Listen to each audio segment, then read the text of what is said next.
Hi, my name is Ava Miller, and I'm a second-year Sustainability Science and Society major here at Tech.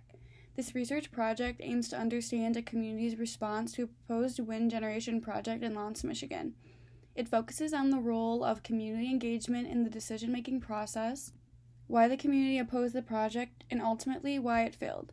Understanding why communities oppose renewable energy project sightings is critical for improving the siting process that will be necessary in the transition to clean energy sources.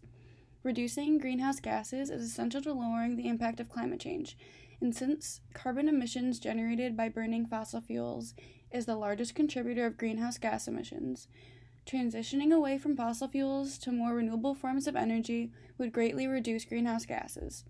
Despite the collective benefits that solar and wind power provide to our environment and economy, one substantial hurdle to further implementation has been that potential host communities often oppose siting, especially for wind turbines.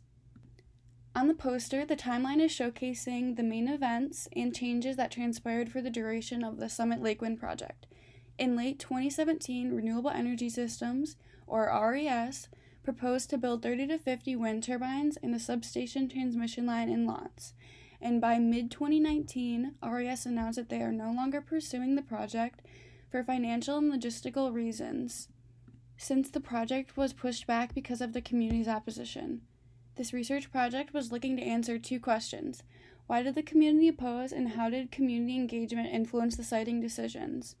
To find these answers, I used grounded theory analysis and coded a total of 65 articles, newspapers, websites, and letters to the editor to find key themes and broader umbrella categories to explicate core reasonings for opposition. The concept map on the right shows the key concepts affecting opposition of the Summit Lake Wind project. The community opposed the project because turbine development ran contrary to people's idolized versions of reality and nature in a remote forest area. They saw turbines and associated rodent infrastructure as industrialization, which threatens the rural idyll.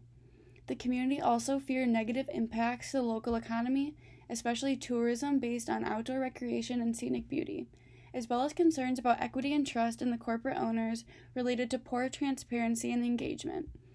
One quote from Evan and Claudette Gunther relates to these ideas of nature and industrialization, and they say, "Wind energy is not green, it is not safe for wildlife, and it will not lower our taxes. Worst of all, wind turbines are environmental graffiti which would desecrate the national treasure of the Huron Mountains."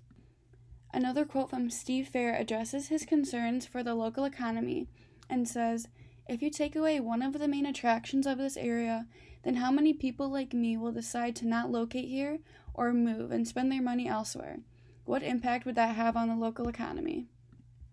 The second question addresses this lack of trust and equity and how it impacts siting decisions due to a lack of community engagement. During the planning phase, community engagement was limited, lacked transparency, and was driven by the developer. This resulted in a lack of trust in the permitting and governance process. Questions about tribal sovereignty and lack of engagement with Keweenaw Bay Indian community authorities remain and present equity issues. This is a potential challenge to treaty rights associated with disruption to hunting and gathering on ceded territory. The lack of community engagement in the project results in a lack of trust of RES by community members, thus adding more reasons for the community to oppose the project and eventually lead to its dismantlement. A quote from Buddy Sweeney addresses the concept of trust, and he says, "Why won't they share all the information about the project to the public?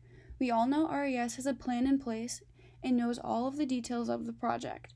Yet they want Lawrence Township to set the zoning in their favor before they discuss details. What about transparency?" The findings of this research are preliminary and a work in progress as interviews are still being conducted. Thank you for your time, and I hope that you were able to learn a little more about the concepts that affect community acceptance.